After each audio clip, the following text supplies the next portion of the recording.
إنجاب سنوات التي تبقى شاهدة على إنجازات فريق النادي القنيطري.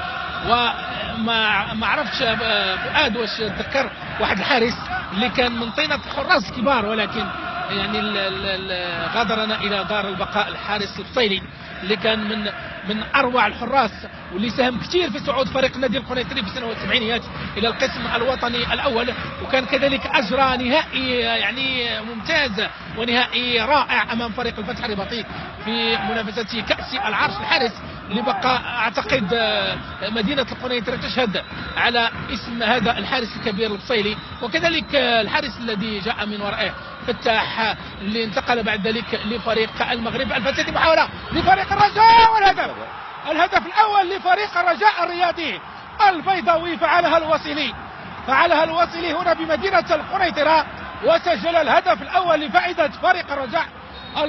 اللاعب الوصلي استغل ارتباك دفاع فريق النادي القنيطري لوقع الهدف الأول لفائدة فريق الرجاء الرياضي البيضاوي.